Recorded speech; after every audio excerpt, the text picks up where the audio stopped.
আসসালামু আলাইকুম ওয়া রাহমাতুল্লাহ। আজকে আমরা কথা বলবো স্যামসাং A22 5G ফোনটিকে নিয়ে। যদিও বাংলাদেশে অফিসিয়ালি এর 4G ভেরিয়েন্টটি রিলিজ হয়েছিল, কিন্তু এর প্রসেসর এবং 5G নেটওয়ার্কের জন্য অনেকেরই আগ্রহ রয়েছে এটার প্রতি।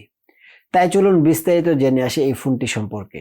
বরাবরের মতো ক্যামেরার পেছনে ওমর এবং ফাহাদকে নিয়ে পুরো ভিডিও জুড়ে আপনাদের সাথে থাকছি আমি সাইফুল ইসলাম ভুইয়া। আপনারা দেখছেন টেকহুম।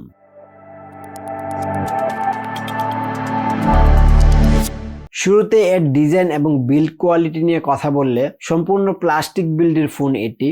এর রিয়ার প্যানেলে ম্যাট ফিনিশ ব্যবহার করা হয়েছে, যার ফলে ছোটখাটো স্ক্র্যাচ বা ফিঙ্গারপ্রিন্ট সহজেই চোখে পড়বে না। তাছাড়া ফোনটির ইন হ্যান্ড ফিলও খুব ভালো লেগেছে। রিয়ারে একটা ক্যামেরা হাউস রয়েছে, যাতে 3টি ক্যামেরা ও ফ্ল্যাশলাইট দৃশ্যমান। মোট কথা এটি সাদামাটা ডিজাইনের একটি ফোন। এর প্লাস্টিক ফ্রেমের ডান পাশে রয়েছে পাওয়ার বাটন এবং ভলিউম কন্ট্রোলার। পাওয়ার বাটনে ফিঙ্গারপ্রিন্ট সেন্সর ইমপ্লিমেন্ট করা হয়েছে, যার পজিশন এবং আনলক স্পিড আমার কাছে ঠিকঠাক লেগেছে। বাম পাশে থাকছে একটি ডেডিকেটেড সিম কার্ড স্লট, যাতে দুটি সিমের পাশাপাশি সর্বোচ্চ 1 টেরাবাইট পর্যন্ত এক্সটার্নাল মেমোরি কার্ড ব্যবহার করতে পারবেন। এছাড়া ফোনটির আপার পোর্শনে একটি সেকেন্ডারি নয়েজ ক্যান্সেলেশন মাইক পাচ্ছেন।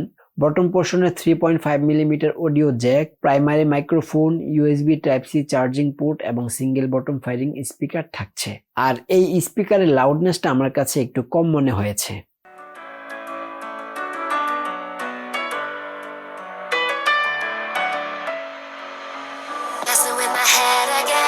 যাই হোক, ফোনটির ওজন পেয়েছে আমরা 202 গ্রাম আর থিকনেস 9 মিলিমিটার, যা এভারেজের তুলনায় একটু বেশি মোটা মনে হচ্ছে আমার কাছে।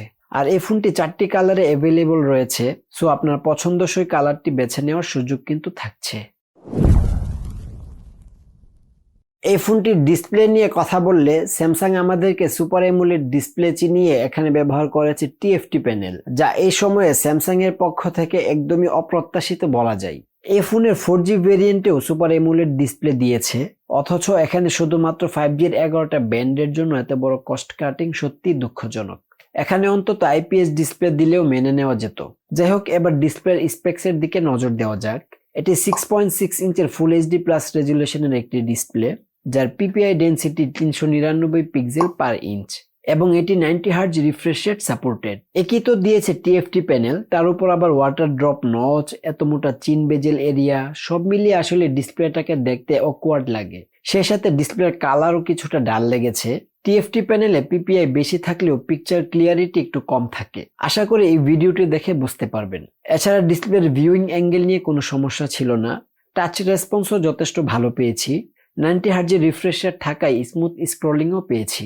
এতে আবার ওয়াইড ব্যান্ড লেভেল 1 এর সার্টিফিকেশনও রয়েছে, অতএব ওটিটি প্ল্যাটফর্মগুলোতে নিশ্চিন্তে ফুল এইচডিতে ভিডিও প্লে করতে পারবেন। তবে একটা ব্যাপার, এই ডিসপ্লের ব্রাইটনেস এবং ডিসপ্লে প্রোটেকশন নিয়ে কোথাও কোনো তথ্য পেলাম না। আমাদের অনুমান 400 নিটসের আশেপাশে হবে এর ব্রাইটনেস, যা কিনা ডিরেক্ট সানলাইটে ইউজের জন্য পর্যাপ্ত নয়। সবকিছু বিবেচনা করে যদি এই ডিসপ্লেকে রেটিং দিতে হয়, তাহলে আমি একে 10-এর মধ্যে 5 দিব।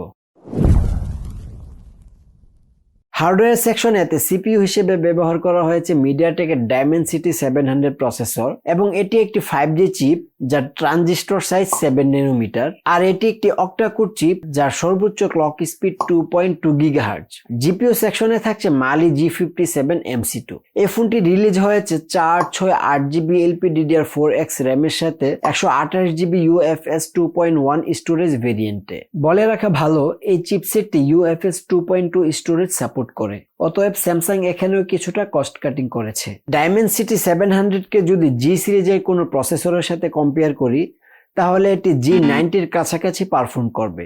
সে হিসেবে আপনার দৈনন্দিন কাজগুলো ইজিলি সারিয়ে নিতে পারবেন এর কাছ থেকে। অ্যাপ ওপেনিং টাইম ফাস্ট ছিল। অ্যাপ সুইচিং, মাল্টিটাস্কিং, একসাথে অনেকগুলো অ্যাপস রান করতে কোনো প্রকার প্রবলেম ফেস করিনি। গেমিং এর বেলায় আমরা শুধু এতে পাবজি ট্রাই করেছিলাম, যেটি এইচডি গ্রাফিক্সে হাই ফ্রেম রেটে প্লে হয়েছিল। গেম প্লে মোটামুটি ভালোই লেগেছে। জাইরোস্কোপ সেন্সর থাকায় গেমিং এ বেশ ভালোই সাপোর্ট দিয়েছে। তাছাড়া একটানা গেমিং করলে নোটিস করার মতো ওইরকম হিট জেনারেটও হয়নি। আর ভালো কথা, এতে কিন্তু জাইরোস্কোপ ছাড়াও প্রয়োজনীয় আরো অনেক সেন্সরই রয়েছে।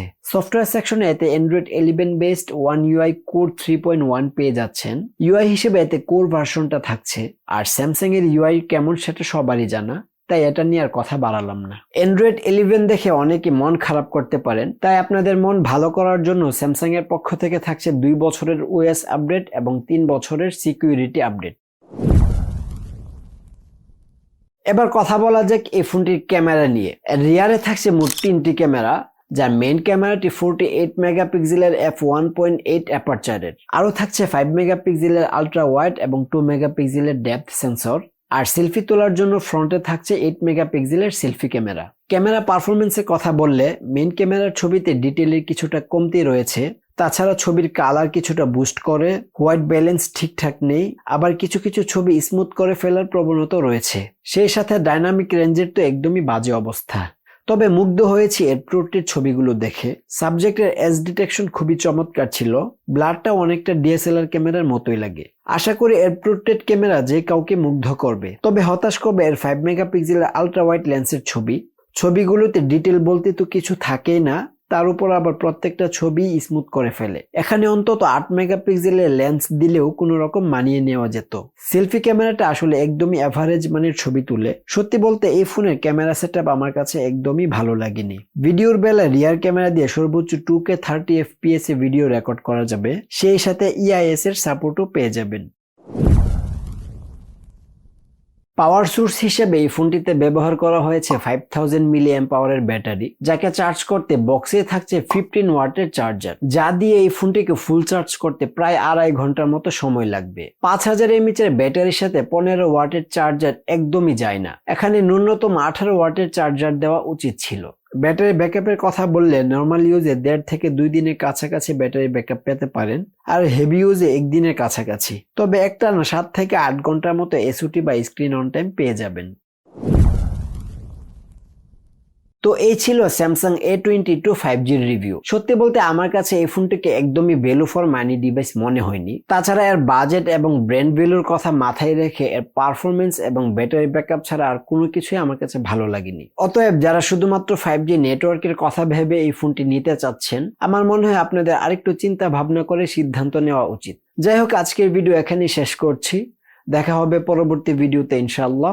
সেই পর্যন্ত নিজে ভালো থাকুন, অন্যকে ভালো রাখুন। আল্লাহ হাফেজ।